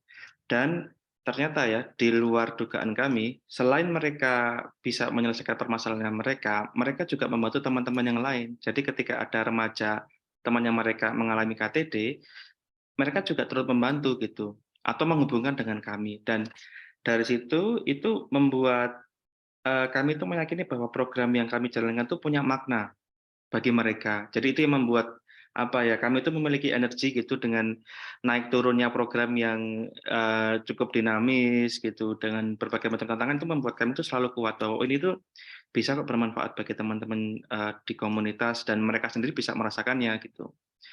Itu sih, jadi cerita yang menurutku sangat mengena diri aku sendiri gitu sebagai pegiat sosial. Itu Kak Ita. Terima kasih. Terima kasih ceritanya. Ini saya juga baru tahu ya, ternyata diangkat dari seorang anak ya yang justru dari permasalahan yang menjadi latar belakang pergerakan Harapan Vian ini sendiri ya. Oke, luar biasa sekali, sangat inspiratif untuk kita semua. Jadi mungkin dengan paparan dari Pak Didin dan juga Pak Gigi ini pasti teman-teman jadi mulai tergugah ya untuk bisa mungkin melihat kanan kiri kira-kira permasalahan apa sih yang ada di sekitar kita. Berangkat dari mungkin komunitas sekitar begitu ya, terus kita coba untuk jawab permasalahan tersebut. Nah, mungkin kalau Pak Gigi ada kisah-kisah unik atau apa yang menggugah gitu selama menjalankan WeCare.id? Iya. Yang seru dari jalanin WeCare.id ini tuh kan, kalau sekarang orang-orang tuh suka banget ya sama startup dan sebagainya, semua dikit-dikit online dan sebagainya, dan kerja mungkin juga di Gojek atau dan sebagainya gitu. Cuman di WeCare.id ini tuh kayak campuran gitu. Kita tag dapat, tapi juga witness langsung story-story di lapangan dan ketemu langsung sama orang-orang hebat, jagoan di lapangan itu tuh banyak gitu. Salah satunya yang dulu kan WeCare.id sebenarnya terinspirasi banget sama layanan kesehatan di timur Indonesia Timur gitu. Aku dulu awal-awal pasien kita, saya masih ingat pasien yang awal banget pertama kali ya kayaknya, itu dia itu menunda, jadi dia udah patah tulang ya kalau nggak salah, patah tulang kaki gitu. Cuman karena di timur itu kan dia masih pada percaya dukun dan sebagainya gitu. Jadi instead of langsung ke klinik gitu, dia ke dukun dulu dan itu lumayan lama gitu. Malah jadi membusuk dan pada akhirnya harus diamputasi gitu. Nah, pas itu sebenarnya pas diamputasi itu yang dia nggak punya transportasi gitu, karena dia dari pulau mana gitu untuk ke rumah sakit terdekat itu juga lumayan mahal gitu. Nah, itu yang pertama kali kita galangkan dan pada akhirnya itu terdanai gitu dalam cuman 2 hari atau 1 hari waktu itu, sehingga dia bisa melakukan operasinya secara proper gitu. Dan itu terus-terusan seperti itu terjadi gitu. Dan ya itu sih yang kita sangat amazed gitu ya, ternyata masalah yang ada di Jakarta, Jawa dan sebagainya itu tuh beda gitu dengan yang ada di Indonesia Timur misalnya, atau di pulau-pulau terluar kayak gitu. Waktu minggu lalu juga kemarin, karena kita juga banyak program di NTT gitu, bahkan ada kayak bidan benar-benar dibayarnya mungkin nggak jauh lah gitu sama bidan-bidan di Jawa gitu-gitu, dan malah banyak yang dialokasikannya itu dari dana desa gitu. Jadi benar-benar hero banget lah, local heroes yang tanpa pamrih ngebantu 24 jam standby kalau ada ibu hamil yang butuh dirujuk ke pulau yang lain gitu, dia udah siapin semuanya untuk mesenin kapal lah, bantuin transportasi dari rumah ke pelabuhan ke sana, dan itu dia kerja 7 kali 24 jam gitu. Kita tuh kayak merasa ini apa yang kita lakuin itu kayaknya kecil sekali gitu dibanding overwhelming yang dilakukan para teman-teman local champion di lapangan ini gitu. Dan itu yang menginspirasi kita sih gitu. Ternyata ada orang-orang seperti ini yang kita nggak pernah ketemu di sekitar kita kayak gitu sih. Gitu, banyak story-story seru kayak gitu. Oke, terima kasih Pak Gigi. Seru sekali ya kalau mendengarkan cerita-cerita ini ya. Kita bisa berkaca dari pengalaman-pengalaman Pak Gigi dan juga Pak Didin, dan mungkin teman-teman di sini juga banyak yang mungkin sudah menemukan langsung ya, bertemu dengan permasalahan-permasalahan yang ada di sekitar kita, yang tentunya ini semoga bisa menjadi inspirasi kita semua untuk terus berbuat baik ya, menebar kebaikan, membuat aksi sosial untuk komunitas sekitar. Nah, mungkin kalau dari Pak Gigi dan Pak Didin, pembelajaran apa, lesson learn apa yang paling didapatkan selama melakukan inovasi sosial melalui aksi sosial di platformnya masing-masing ya, melalui WeCare.id dan melalui Harapan Vian? Mungkin dari Pak Gigi dulu gantian ya.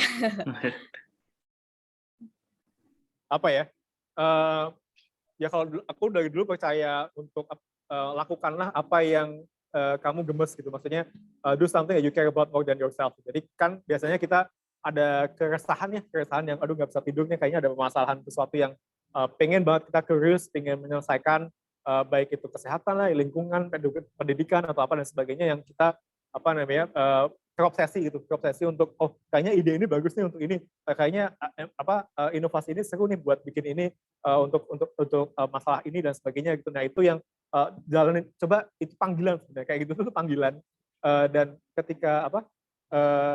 ketika mendapatkan itu atau mungkin benar-benar suara hatinya tuh pengen nyobain, coba aja dulu gitu, lakuin aja, dan itu yang kita lakuin sih, maksudnya aku lakuin terus gitu. Jadi benar-benar ternyata bersambut aja gitu, meskipun memang mungkin secara challenge itu lebih tentunya dan resiko ya, melakukan seperti ini kan pasti ada resiko gitu, entah nanti bangkrut atau apa dan sebagainya gitu. Cuman ya yakin aja gitu kalau memang kita merasa terpanggil di situ, dan di situ kita juga bisa all out, kita bisa passionate, bisa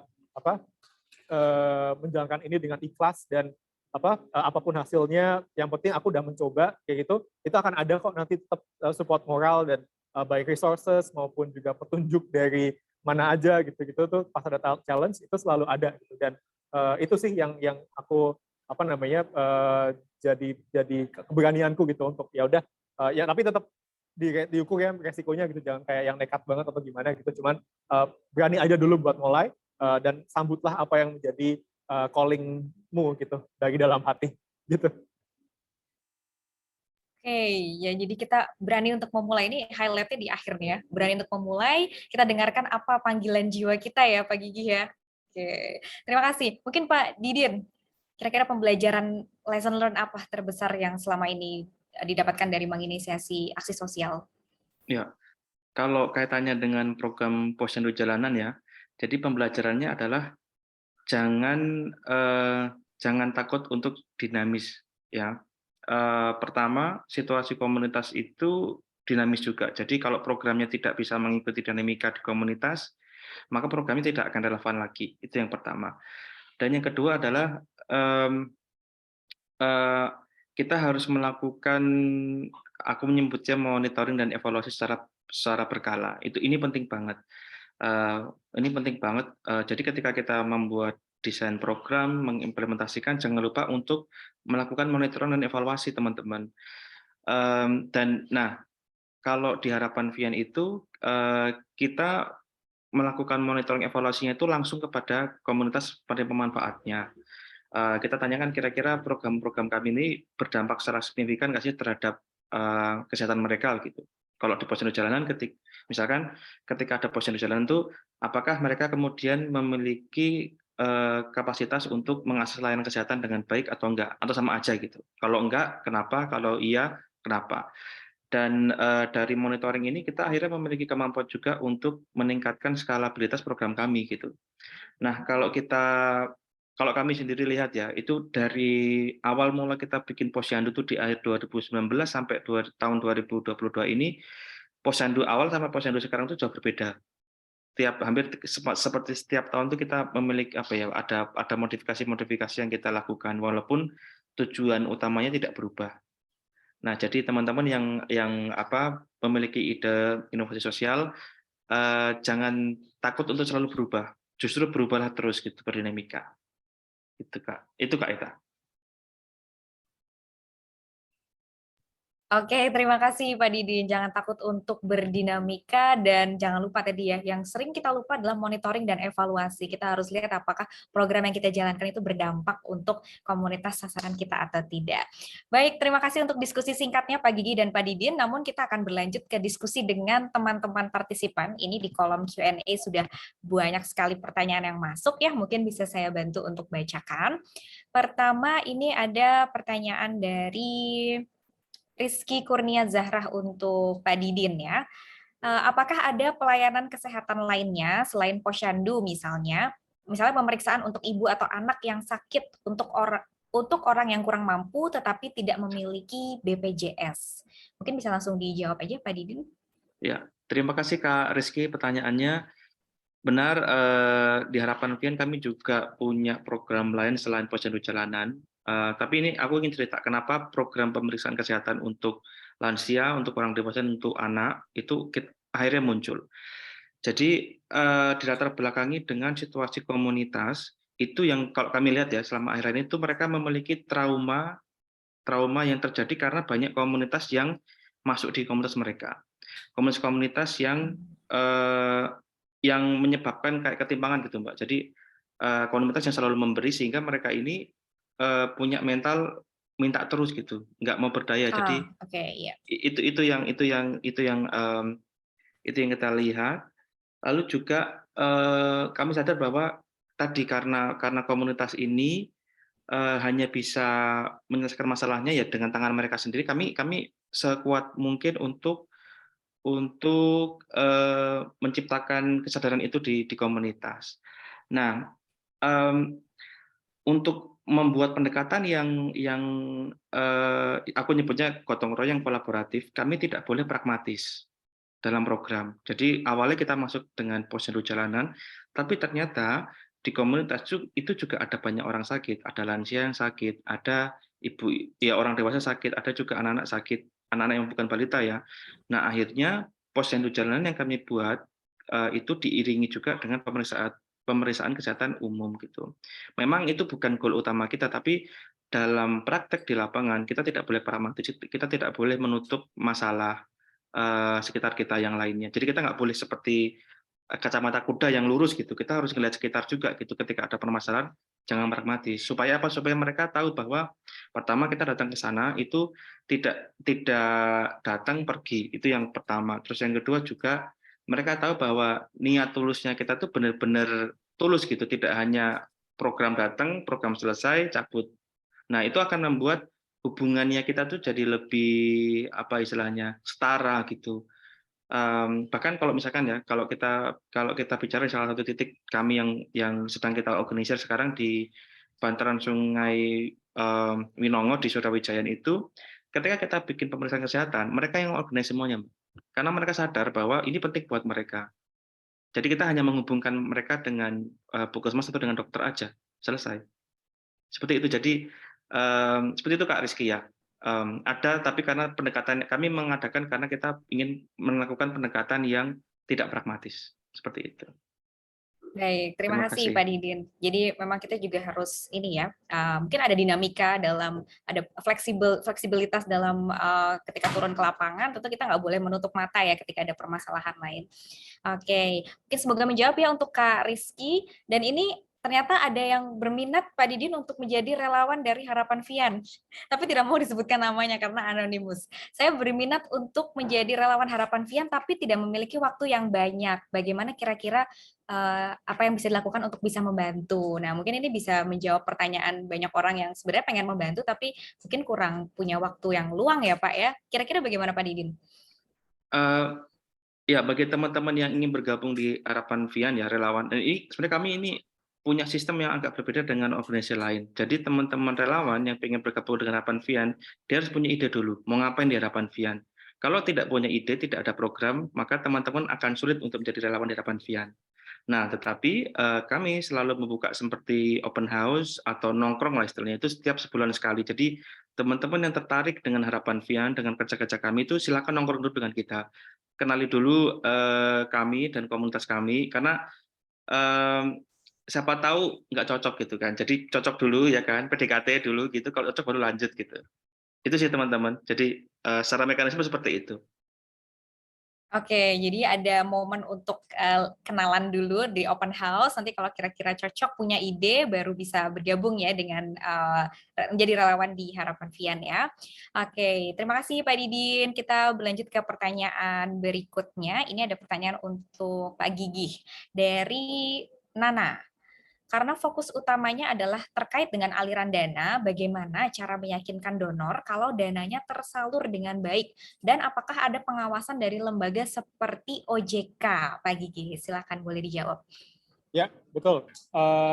Untuk laporan ke donor itu pasti harus ada sih. Jadi setiap kali ada disbursement dana, nanti ke rekeningnya pasiennya atau rekening rumah sakit atau dan sebagainya itu bisa dilihat langsung di halaman kampanye gitu. Jadi ketika ada disbursement itu langsung tercatat ini disbursement ke siapa, rekening atas nama siapa, buat apa dan sebagainya seperti itu. Terus setiap kali ada update, jadi kan yang update juga bukan dari sisi kita aja. Kita kan hanya bisa sebatas sampai di transfer dana kayak gitu. Setelah itu feedback dari dari pasiennya lah yang sebenarnya yang paling utama gitu. Jadi pasiennya yang akan mengupdate sendiri kampanye penggunaan dananya gitu. Nah, syaratnya kalau dari kita gitu, kalau memang kan kita nggak jarang ya mendisperse dana, misalnya dia galang dana 100 juta gitu, terus udah terkumpul 100 juta gitu, cuman penggunaannya kan nggak pernah sebenarnya yang benar-benar harus langsung 100 juta gitu, pembayaran apa dan sebagainya, itu jarang lah kayak gitu, pasti bertahap gitu. Jadi kita pun juga mencoba seperti itu. Jadi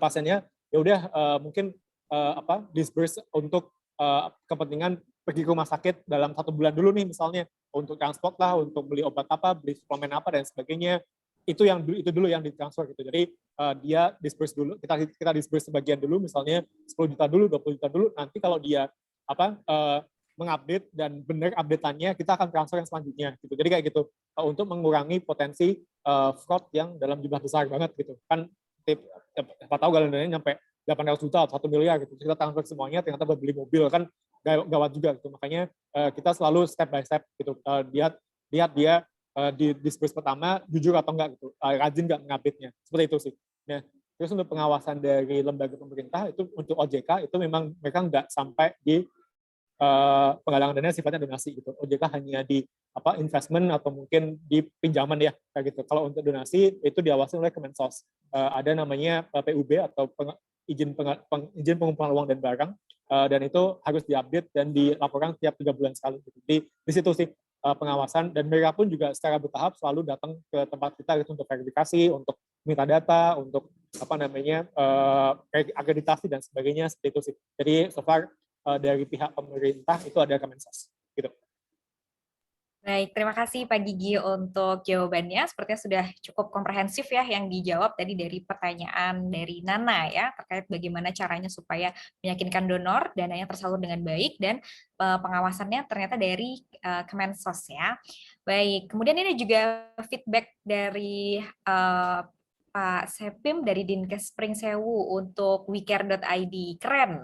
Semoga wecare.id bisa berkolaborasi dalam penghapusan kekerasan terhadap perempuan dan anak di Kabupaten Pringsewu, Lampung. Karena banyak permasalahan di daerah yang tidak dapat di-cover dengan BPJS. Nah, mungkin ini bisa jadi satu feedback baru, masukan baru ya untuk tim dari wecare.id. Terima kasih Pak Sepim dari Dinkes Pringsewu.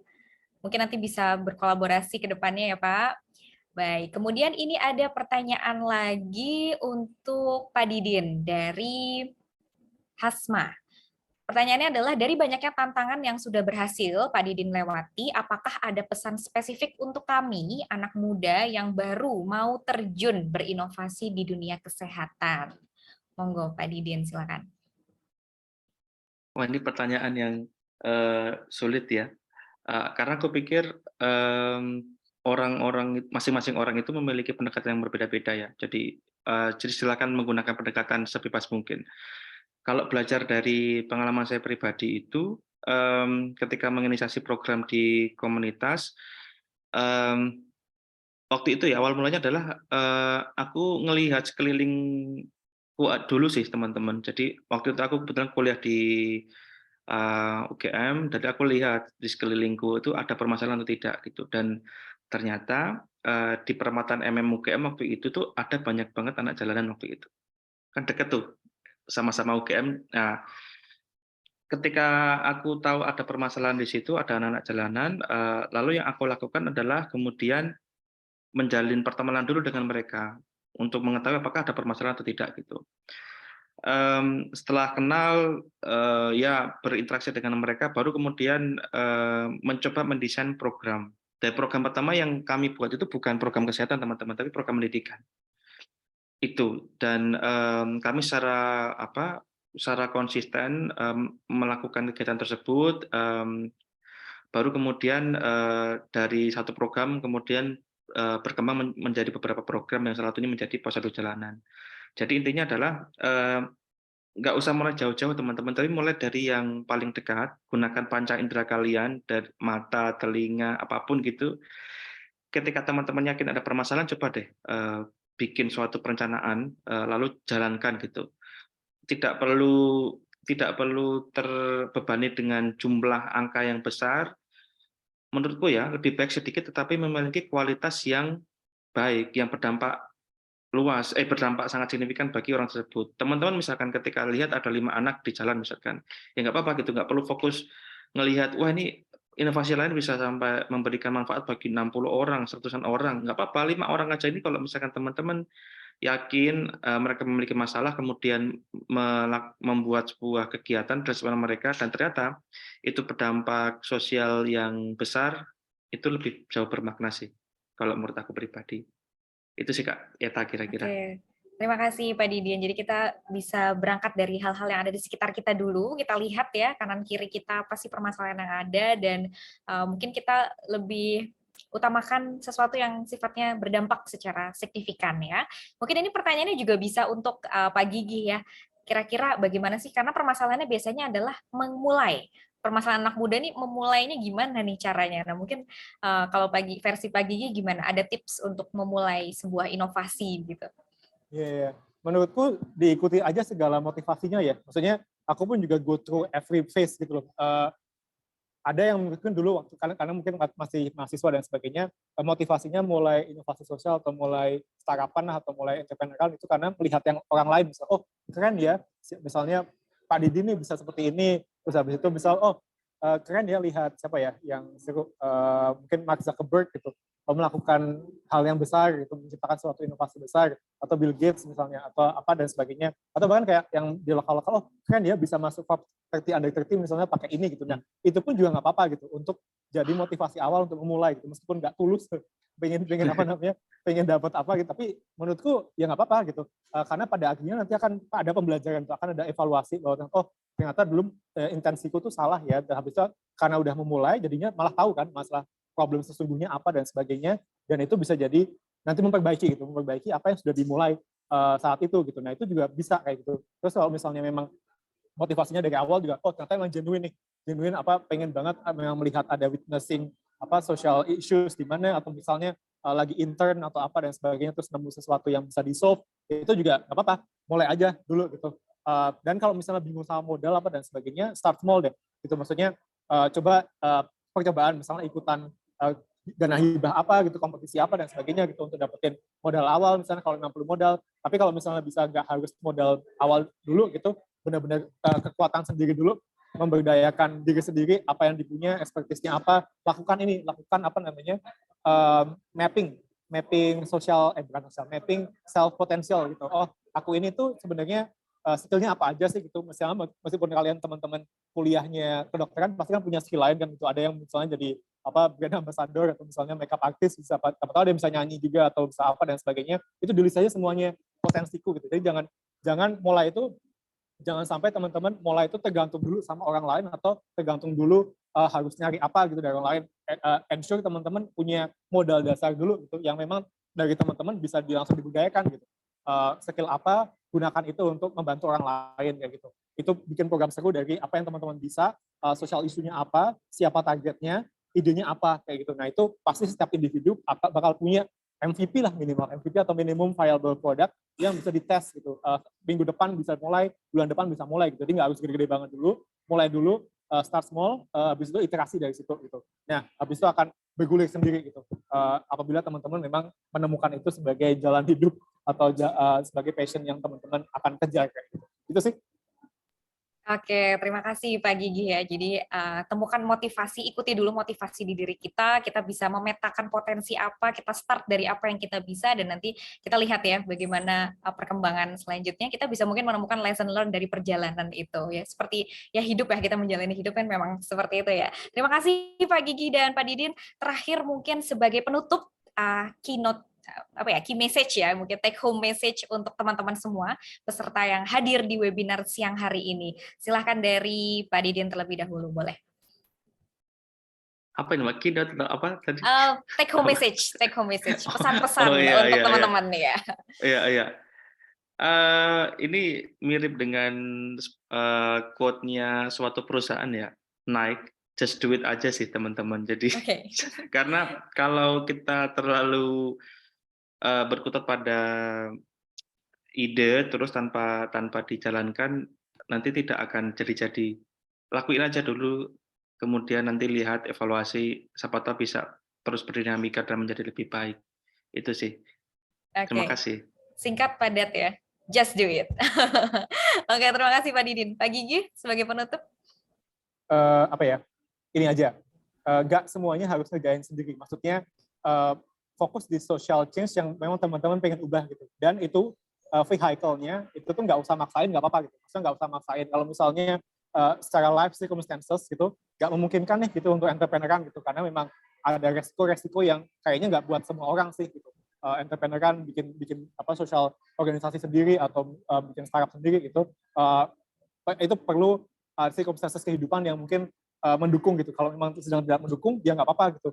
Fokus di misinya aja. Misinya apa gitu? Misi besarnya oh di kesehatan mau apa, mau ke anak-anak, mau memberantas gizi buruk misalnya. Nah, cari vehicle yang possible buat teman-teman semuanya gitu. Bisa jadi ikutan organisasi yang udah established misalnya, ya nggak apa-apa, empower mereka untuk lebih baik lagi dalam melakukan hal-hal yang mereka lakukan kayak gitu. Terus yang kedua juga bisa jadi karirnya di pemerintahan gitu. Ya udah ikut BPKKBN misalnya, jadi PNS dan sebagainya, itu juga nggak apa-apa, jadi dosen, bisa jadi apapun gitu, selalu ada jalan untuk melakukan perubahan sosial yang memang kita passionate. Jadi fokus di big picture-nya, misinya apa, vehicle-nya ngikutin gitu. Nah, kalau udah kayak gitu, mau jabatannya apa, mau apa dan sebagainya udah enak lah lakuinnya gitu. Nggak harus bikin sosial organisasi sendiri gitu. Kalau memang sulit misalnya, gitu sih paling. Baik, terima kasih Pak Gigi. Jadi kita fokus pada goals big picture-nya, kemudian pada misinya. Nanti jalannya mungkin ada 1000 jalan lah ya menuju goals tersebut. Yang penting kita fokus di misi utamanya. Baik, terima kasih sekali lagi untuk Pak Didin dan juga Pak Gigi sharing-sharingnya di siang hari ini bersama dengan teman-teman peserta webinar. Dan tentu saja kita banyak mendapatkan insight, inspirasi dari pengalaman beliau-beliau di sini. Terima kasih banyak. Semoga apa yang kita diskusikan siang hari ini bisa bermanfaat, bisa semakin memotivasi teman-teman partisipan untuk terus berbuat kebaikan, membuat inovasi aksi sosial yang berdampak untuk komunitas. Baik, apabila mungkin masih berkenan untuk bergabung, kami persilahkan, tapi mungkin apabila ada agenda selanjutnya, bisa kami persilahkan juga Pak Gigi dan Pak Didin. Sekali lagi, terima kasih banyak. Setelah ini, kami akan ada pengumuman-pengumuman untuk teman-teman peserta yang tentunya sudah ditunggu oleh kita semua. Terima kasih. Terima kasih Mbak Ita, terima kasih Mas Gigi, salam kenal ya. Terima kasih banyak Mas Didin ya, semoga bisa kolaborasi nanti. Ya. Siap, ditunggu kolaborasi ke depannya. Sehat-sehat selalu Pak Gigi dan Pak Didin.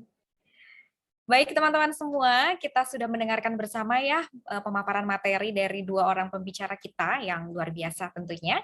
Dan sekarang kita akan melihat showcase dari SEHI Youth Competition, Essay, dan Vlog. Mungkin boleh ditampilkan dari panitia?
Baiklah, itu dia tadi video showcase SIHI Youth Competition, essay, dan vlog yang sudah ditampilkan.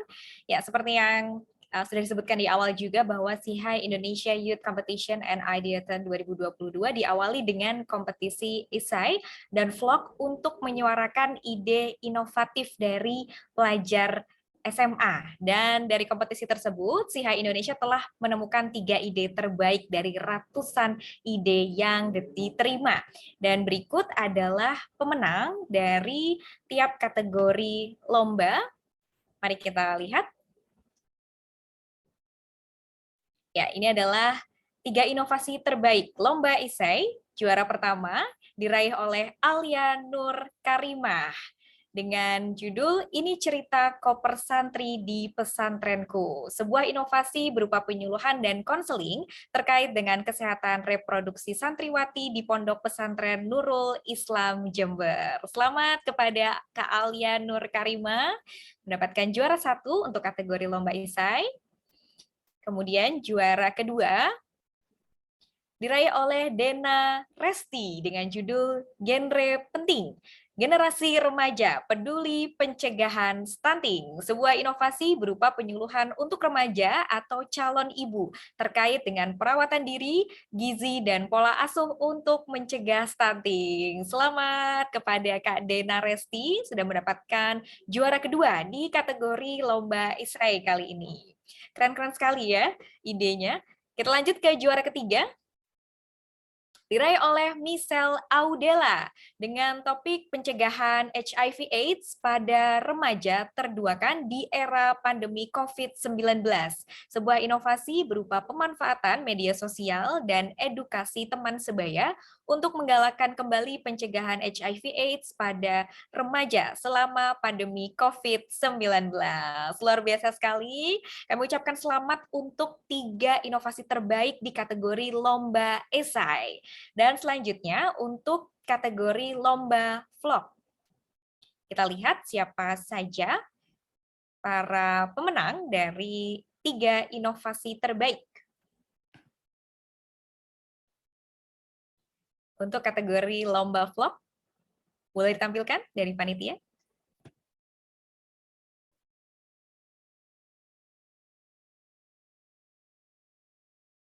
Iya, untuk juara ketiga diraih oleh Muhammad Fiko Al-Ghazali Syahria dengan judul Pemuda dan Stoik.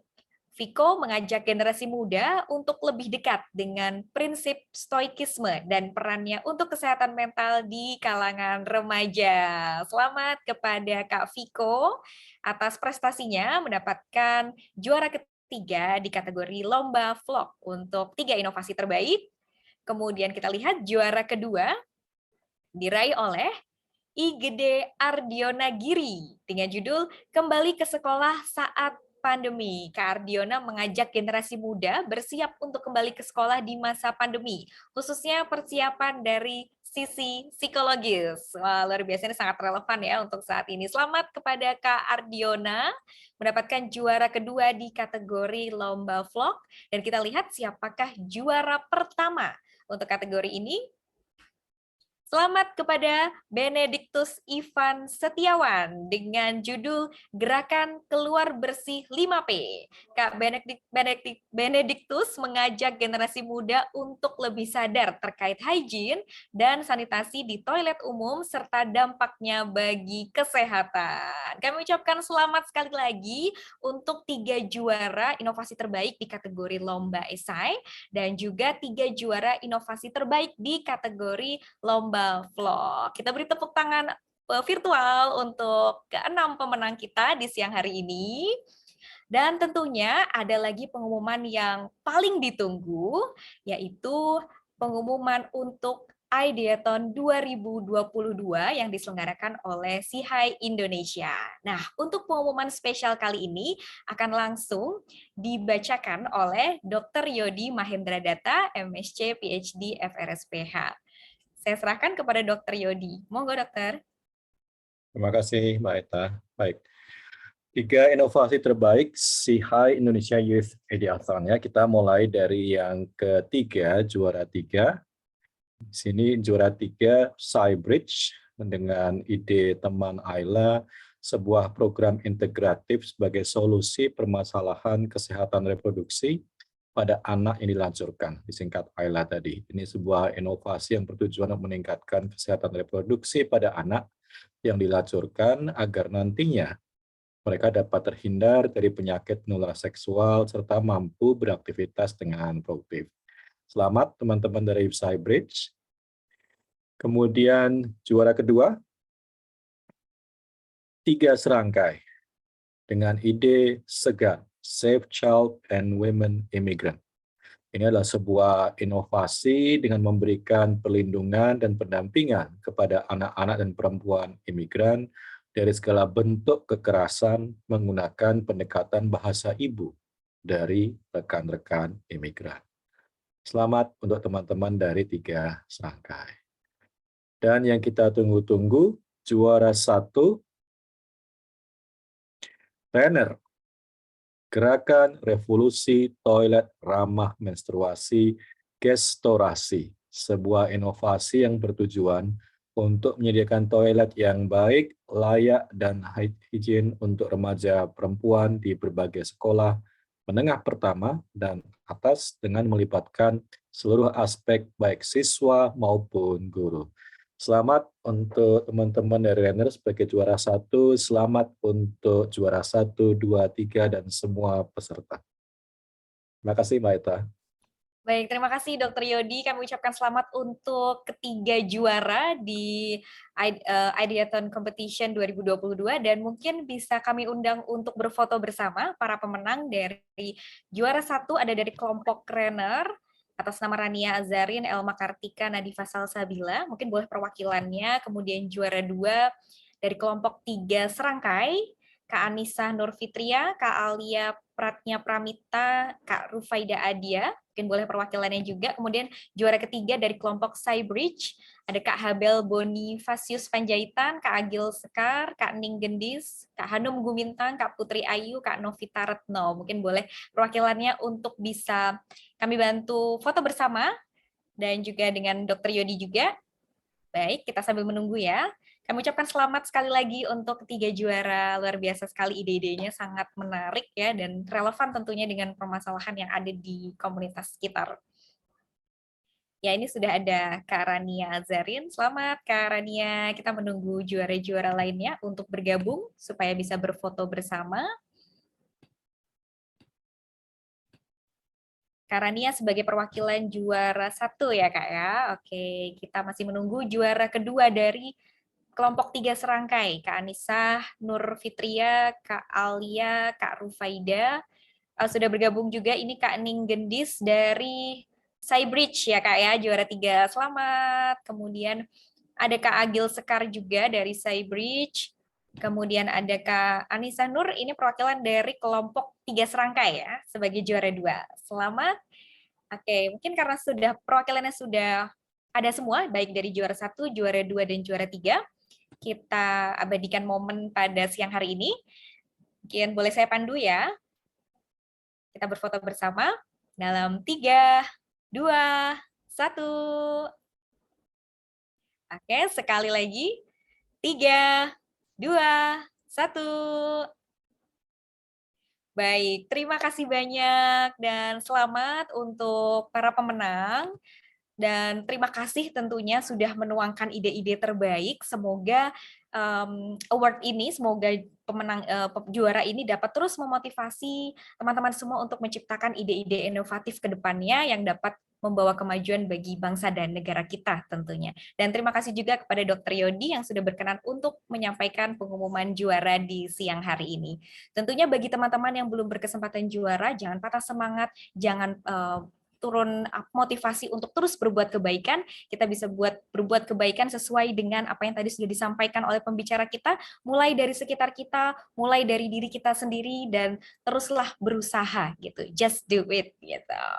Baiklah teman-teman semua, tidak terasa kita sudah sampai di penghujung acara closing event SEHI Indonesia Youth Competition and Ideathon 2022, dan kami sampaikan juga ada link presensi yang bisa diakses melalui QR code berikut yang sudah tercantum di screen, di layar, atau bisa juga melalui link yang sudah tercantum melalui layar ini dan juga disampaikan oleh panitia melalui kolom chat box. Silakan untuk bisa diisi dengan nama dan gelar yang tepat karena sertifikat akan didapatkan sesuai dengan nama dan gelar yang diisi oleh teman-teman melalui link tersebut.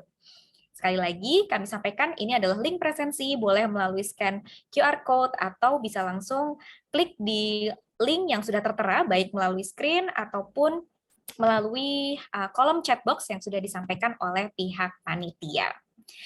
Saya ucapkan terima kasih sekali lagi kepada narasumber, partisipan, dan juga tentunya kolaborator yang sudah mendukung berjalannya rangkaian acara SIHAI Indonesia 2022, khususnya Kementerian Kesehatan Indonesia, Harapan Vian, Sekolah Komplementer Cinta Ibu atau Sekoci, dan juga CIMSA Universitas Gadjah Mada. Dan jangan lupa teman-teman untuk bisa follow sosial media dari SIHAI Indonesia melalui Instagram @sihai.indonesia, kemudian melalui Facebook juga di SIHAI Indonesia, dan bisa juga melalui WhatsApp di nomor yang tertera +6281227161227.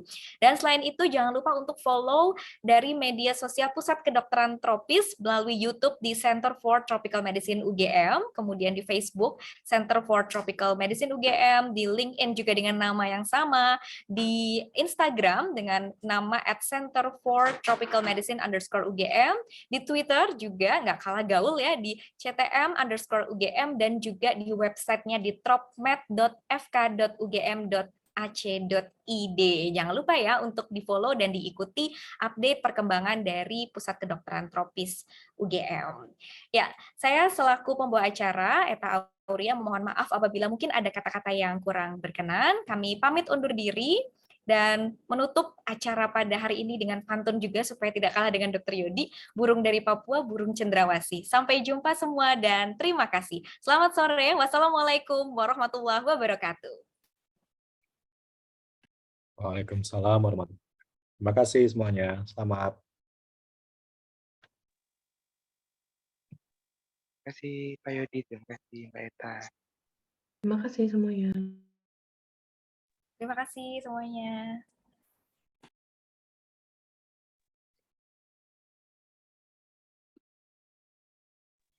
Terima kasih Pak Yodi, terima kasih Mbak Eta.